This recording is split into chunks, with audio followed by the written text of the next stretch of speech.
Um levantamento realizado pela Thomson Reuters Foundation apontou que a cidade de São Paulo, ao lado de Nova Delhi, na Índia, é a metrópole com maior potencial de risco de violência sexual para as mulheres.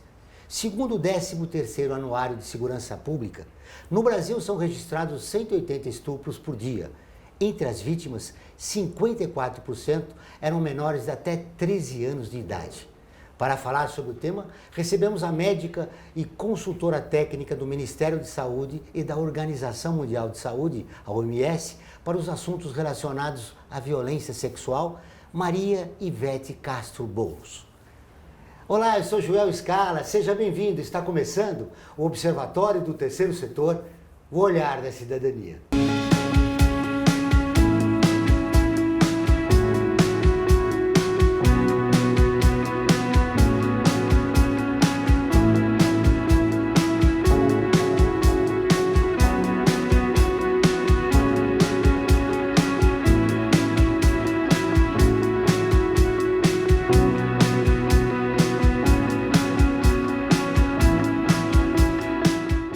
Maria Ivete Castro Boulos coordena um ambulatório de atendimento às vítimas de violência sexual no Hospital das Clínicas da Universidade de São Paulo. Seja bem-vinda ao Observatório do Terceiro Setor. Muito obrigada.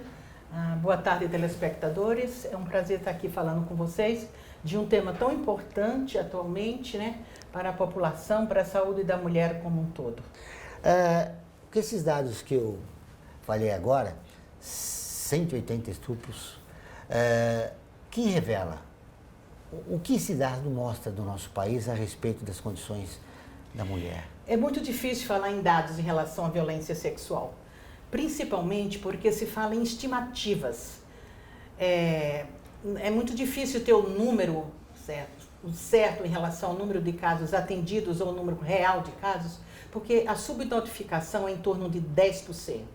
Então, na realidade, a estimativa é que aconteça mais de 500 mil estupros no Brasil por ano, porque destes, só 10% são notificados. Muito bem. O que o senhor está falando é um problema cultural do país. Se resolve, entre outras coisas, com políticas públicas. Como estão as políticas públicas no país nesse momento em relação a esse assunto? Realmente a violência sexual é um problema de saúde pública muito grave, que pode deixar marcas até para toda a vida em relação à saúde física, emocional, psicológica, saúde sexual e reprodutiva das mulheres. É um problema que está atrelado a uma questão de gênero que é um problema social gravíssimo. Então, toda a construção de gênero que é feito dentro de uma sociedade, em que tem estereótipos de submissão, em que tem estereótipos de obediência, em que tem estereótipos do mais forte e do mais fraco, isso cai em relação à violência da mulher como um todo, quer seja a violência doméstica, a violência psicológica e a sua violência sexual atrelada a esses problemas, são fatores muito importantes que precisam ser desconstruídos. Quando a gente fala numa desconstrução de um problema da sociedade, a gente tem que cada um cumpra o seu papel. Então, o ser humano cumpre o seu papel, a família cumpre o seu papel, a comunidade, a sociedade como um todo e as políticas públicas também envolvidas. Nada vai funcionar sozinho. No caso da violência sexual contra as mulheres, a vítima também tem uma responsabilidade. A maior parte dos acontecidos não são comunicados, não são registrados. Sim. Eu sempre falo que quando alguém rouba uma bolsa, uma carteira ou a sua mochila, você pode correr na rua e sair gritando: pega o ladrão. Mas a violência sexual é um crime contra a dignidade sexual. Ninguém vai sair correndo na rua. Ninguém.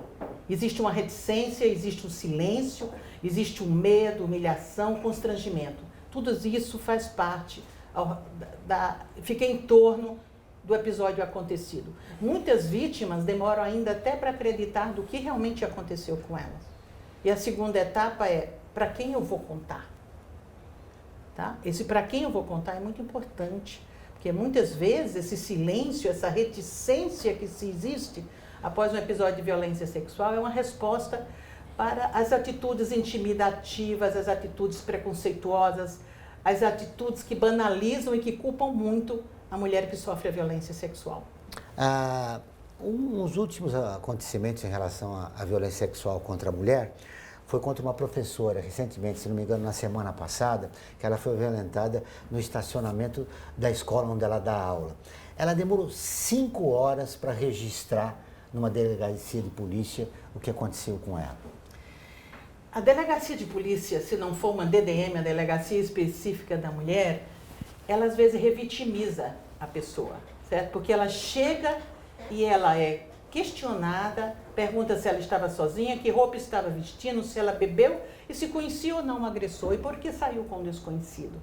Então, muitas vezes não são horas, às vezes são semanas, meses e até anos. Nós recebemos vítimas que passam anos com esse seu segredo guardado, sem ter coragem de falar, com medo exatamente desse tipo de resposta, dela ser revitimada, certo? Ela ser culpada, ela ser banalizada, várias condições que se impõem à mulher nessa escuta do episódio de violência. Os motivos seriam o machismo que existe no país? O sexismo, o machismo, essa sociedade controladora em relação à mulher. Qual é o apoio, qual é a ajuda que se oferece quando uma mulher sofre violência sexual? Ela termina tendo muito mais apoio na parte de saúde, que é a primeira parada dela que deve ser em relação à saúde, procurar um serviço de saúde em um hospital, o jurídico que tem que apoiá-la, certo? Então, a segurança que tem que impor. A mulher que sofre violência sexual, como a mulher que sofre também a violência doméstica, ela às vezes não tem o apoio da família, não tem o apoio dos melhores amigos que elas procuram para conversar, da sociedade. E, como eu já falei para vocês, elas mesmos terminam se culpabilizando da situação. Porque eu saí, porque eu usei essa roupa. Às vezes elas se tornam vítimas, certo? Dessa má escuta, dessa falta de apoio. Eu acho que no momento ninguém trabalha sozinho, como eu já falei. Então, no momento em que a saúde, a segurança e a educação trabalharem conjuntamente em relação à violência, primordialmente a violência sexual, então poderemos dar um passo à frente em relação à prevenção. Porque a maioria dos nossos serviços são serviços que a gente chama de consequência. Nós já atendemos o que já aconteceu. É muito importante, é uma prevenção secundária, mas o ideal seria a prevenção primária. É você prevenir essa violência dela acontecer. Se a educação trabalhar bem, se a saúde trabalhar bem, se a segurança trabalhar bem, a gente pode ter essa conquista. E diminuir o que acontece em relação às mulheres no nosso país. Todas as terças e quintas-feiras, ao vivo, às 14 horas, tem programa de rádio Observatório do Terceiro Setor, onde recebemos especialistas que, junto com os ouvintes, debatem os principais temas da atualidade e do terceiro setor. Você pode ouvir pela Rádio Trianon AM 740 ou em qualquer lugar do mundo, pela internet, do seu celular, computador ou tablet, pelo link que aparece na sua tela. Nós voltamos depois do intervalo. A FIA é muito mais que uma escola de negócios. É graduação, pós-graduação, MBA, mestrado e consultoria para empresas. Isso faz diferença. Conheça a FIA. Voltamos com o Observatório do Terceiro Setor. E agora, vamos para o quadro. Você conhece? A brasileira que foi pioneira em abordar relações raciais na psicanálise e foi a primeira não médica a ser reconhecida como a psicanalista no Brasil. Virgínia Bicudo. Você conhece? Virginia Leone Bicudo nasceu em 1915 e era filha de imigrante italiana Joana Leone e do descendente de escravos Teófilo Bicudo. Joana foi babá da filha de criação do coronel e senador Bento Augusto de Almeida Bicudo, padrinho de Teófilo. Virginia estudou na Escola Normal Caetano de Campos, no bairro da Luz, cidade de São Paulo. Depois da Escola Normal, fez o curso de Educação Sanitária no Instituto de Higiene de São Paulo em 1932. Já formada, tornou-se funcionária da diretoria do Serviço de Saúde Escolar do Departamento de Educação. Iniciou o curso de Ciências Sociais na Escola Livre de Sociologia e Política em 1936. Virginia foi a primeira não médica a ser reconhecida como psicanalista, se tornando essencial para a construção e institucionalização da psicanálise no Brasil. No campo da sociologia, foi a pioneira ao tratar do estudo das relações raciais como assunto da sua dissertação de mestrado de 1945. Realizou em 1945 o mestrado em Sociologia pela Escola Livre de Sociologia e Política, na mesma turma de Horaci Nogueira e Gioconda Mussolini, defendendo a dissertação Estudo Atitudes Raciais de Pretos e Mulatos em São Paulo, primeiro trabalho de pós-graduação em Ciências Sociais no Brasil a tratar de relações raciais. Virginia Leone Bicudo constatou que a discriminação racial no Brasil não só estava presente nas relações sociais, como adquiria um caráter específico, configurava um preconceito que minimizava o confronto indireto e impediu o desenvolvimento da consciência sobre a discriminação. Seu estudo defende a tese que o critério da aparência calcado no branqueamento constituiria o principal determinante das oportunidades de ascensão social do negro no Brasil. Participante do projeto da Unesco no Brasil, coordenado por Roger Bastide e Florestan Fernandes, escreveu o relatório Atitude dos Alunos dos Grupos Escolares em Relação com a Cor de Seus Colegas, publicado em 1953.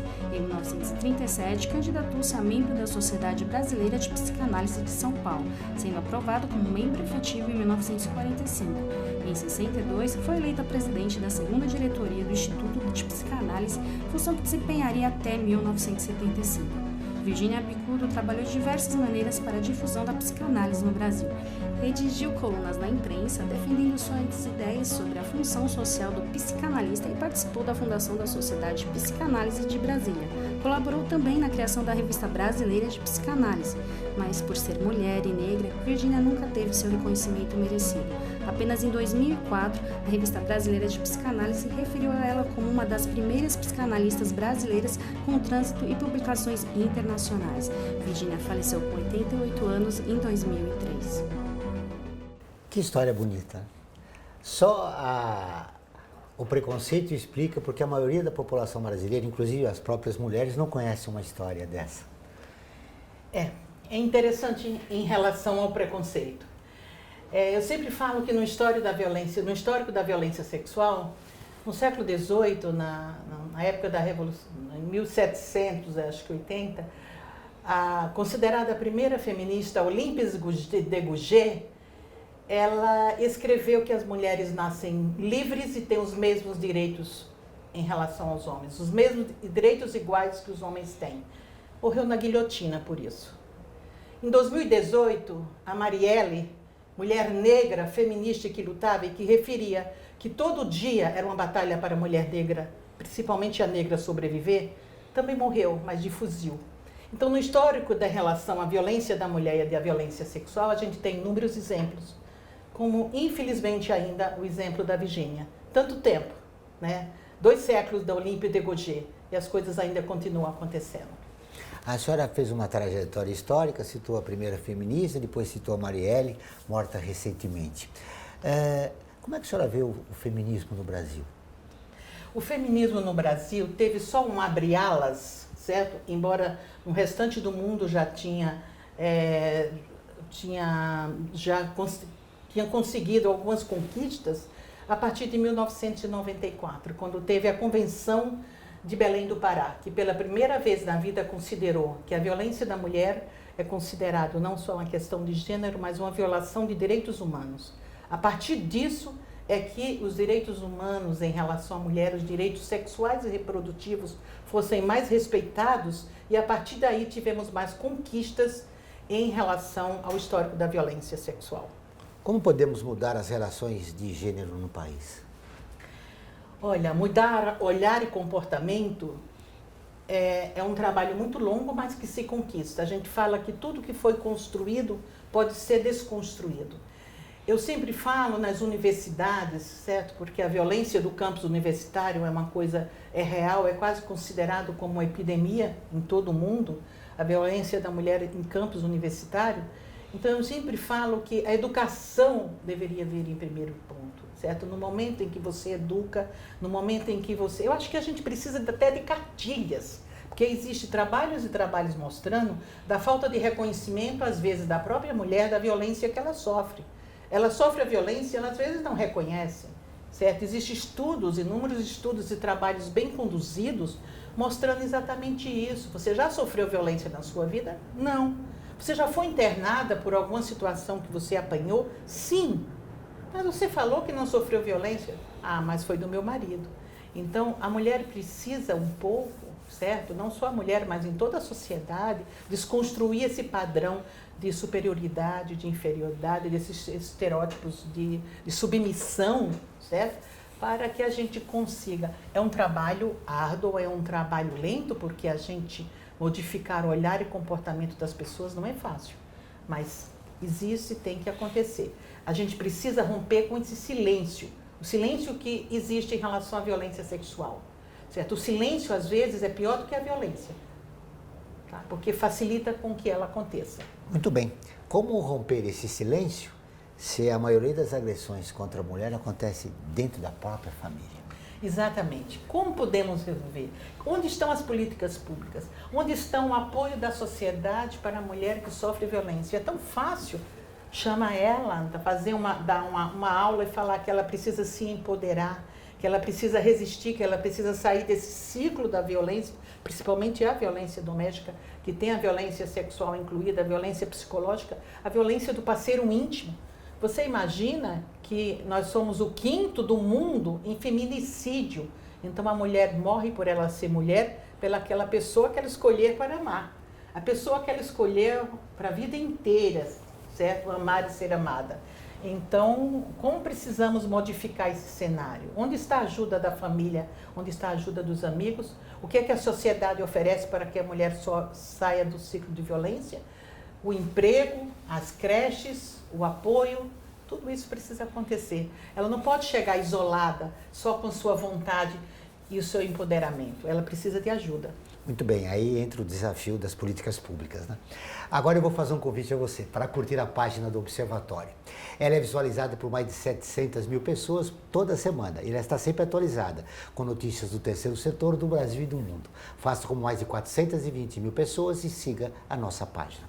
Agora nós vamos para um rápido intervalo, mas antes você vai conhecer um dos artigos da Declaração Universal dos Direitos Humanos, que faz parte da campanha do Observatório. Direitos humanos são direitos de todos.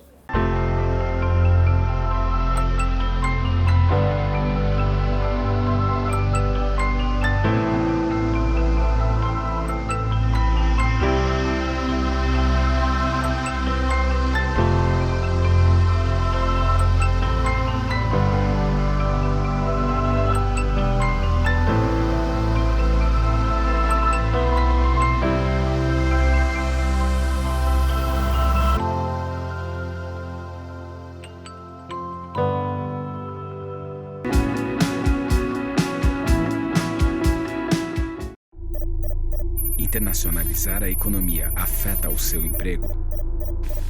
Para onde vai o Brasil? Ter opinião sem análise é só repetição. Repetição, repetição, repetição, repetição, repetição, repetição, repetição, repetição.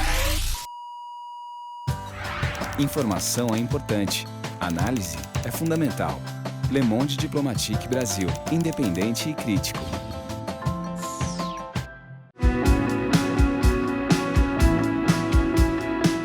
Estamos de volta com o programa do Observatório do Terceiro Setor, o Olhar da Cidadania. Não esqueça, todas as quartas-feiras, às 17 horas, tem programa Olhar da Cidadania na Rádio USP, com temas da atualidade e dos direitos humanos. Anote, todas as quartas-feiras, às 17 horas, na Rádio USP, em São Paulo, 93,7 FM e em Ribeirão Preto, 107,9 FM. Muito bem. Falando um pouco do seu trabalho, como é o acolhimento dessas mulheres? Como é que elas chegam, né, no ambulatório? Nós trabalhamos no NAVES, que é o Núcleo de Atendimento a Vítimas de Violência Sexual, no Hospital das Clínicas, desde o ano de 2000. Fizemos 19 anos em abril desse ano do nosso trabalho. E foi muito importante a palavra que você usou, que é o acolhimento, porque é fundamental. Só se trabalha com violência quem é sensibilizado, certo? Que tem capacidade, que tem competência em relação ao tema. Não é fácil porque muitas vezes não se aprende, certo? Nas universidades, muitas vezes não tem a prática desse atendimento. As vítimas geralmente elas chegam chorosas, humilhadas, envergonhadas, constrangidas. Então é um atendimento que não só precisa da parte técnica, do conhecimento, da competência, mas primordialmente de uma equipe multiprofissional sensibilizada e capacitada para fazer esse acolhimento. O acolhimento é fundamental. Eu sempre falo para todos os serviços que o acolhimento começa na calçada. Então, os serviços que atendem violência sexual têm que também fazer uma capacitação para os porteiros, porque às vezes ele é a primeira pessoa com quem essa vítima conversa, com quem essa vítima fala, tão envergonhada, constrangida e falando baixinho. E muitas vezes não são bem recebidas por eles e vão embora para casa. A gente sempre fala que esse primeiro momento do acolhimento é a formação do vínculo. Se não foi bem atendido nesse momento, volta, vai para um outro serviço que talvez possa ser melhor atendido ou não, ou vai guardar, certo, o seu segredo durante muito tempo.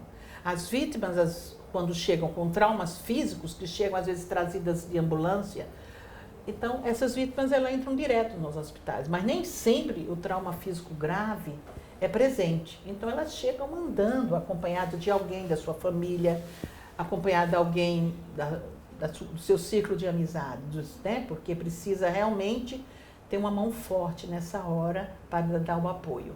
Então, elas chegam falando baixinho, a gente recebe vítimas de todo São Paulo, certo? Não só da Zona Oeste, onde pertence ao Hospital das Clínicas. Nós atendemos, às vezes, pessoas que estão internadas no Hospital das Clínicas com outro tipo de doença, com uma outra patologia, mas que foram bem atendidas, confiaram no seu médico e, nesse momento, resolveram contar um pouquinho da sua história, tá? E falam. Então, são trazidas também para nós. Atendemos pessoas que vêm de AMES, de UBS, de hospitais gerais, de todos os locais. Nós somos portas abertas pelo pronto-socorro 24 horas. E temos um ambulatório que atende os casos mais crônicos, às segundas e quintas-feiras pela manhã. Então, sempre a pessoa é atendida, sempre. Por mais que estejamos com várias consultas, e se chegou alguém que não foi um encaminhamento já, que estivesse agendado, mas tivesse alguém que chegou até por seu interesse próprio, descobriu que ali se atendia, a enfermagem, que também é o nosso grupo, que é bem capacitada, ela já reconhece, já vê que aquela pessoa chegou falando baixinho, cochichando, perguntando se é aqui que tem um serviço que atende. A voz quase some dessas pessoas. Então, a nossa equipe é uma equipe que tem enfermeiras, psicólogas, assistentes sociais, médicos, tanto ginecologistas, infectos, psiquiatras, proctologistas. Isso que eu ia perguntar para a senhora.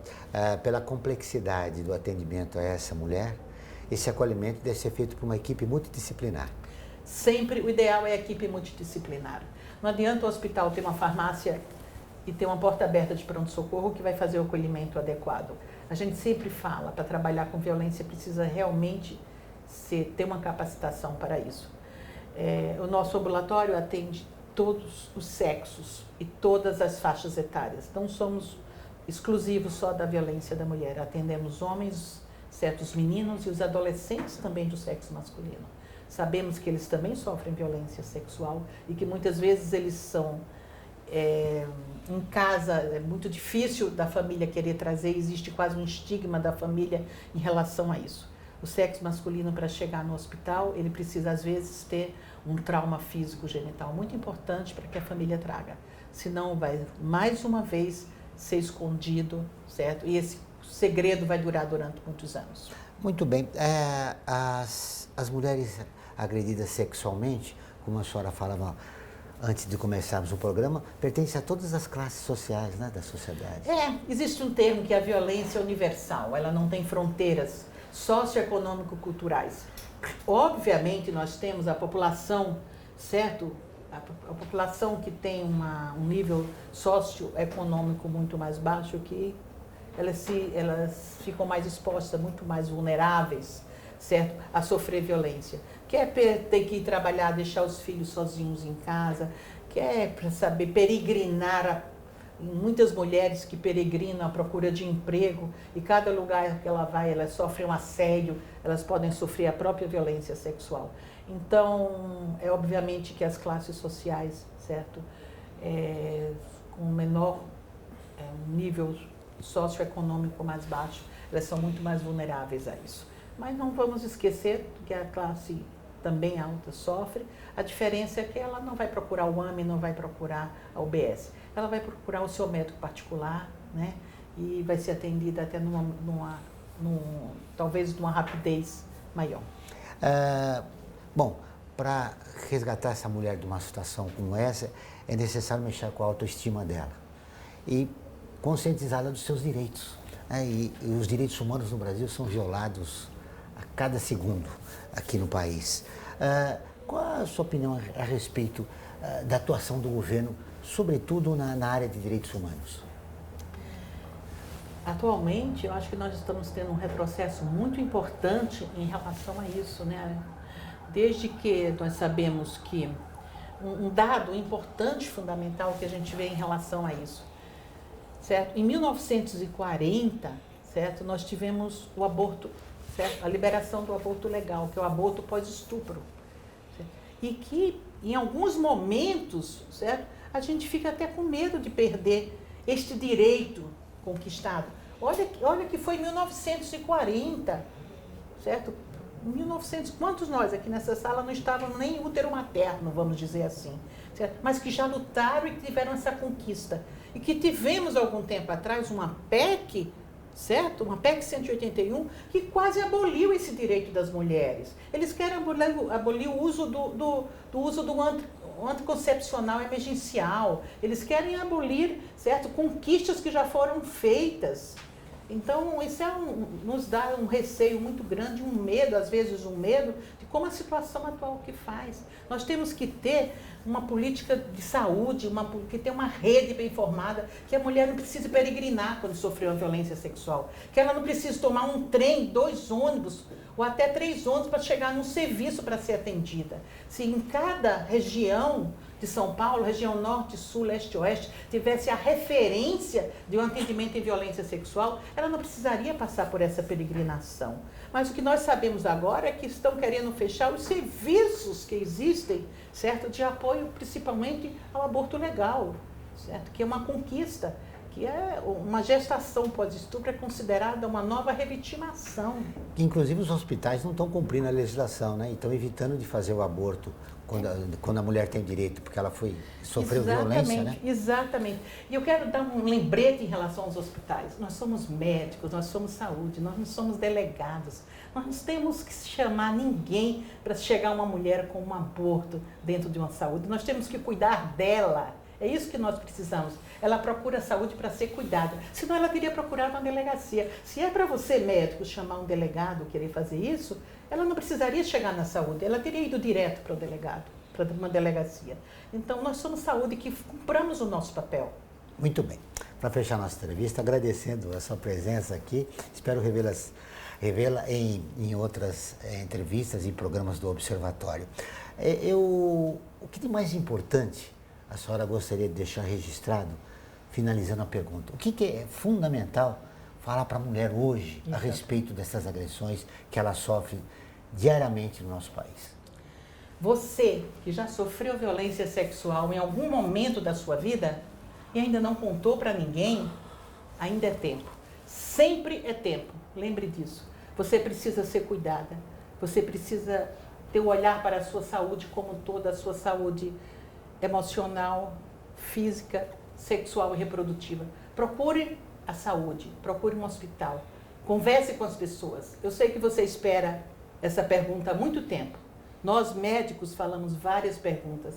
Perguntamos os antepassados dos avós se eles tiveram hipertensão, câncer, diabéticos.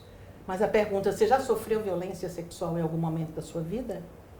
Ela raramente é feita. Então, procure um serviço, ainda é tempo.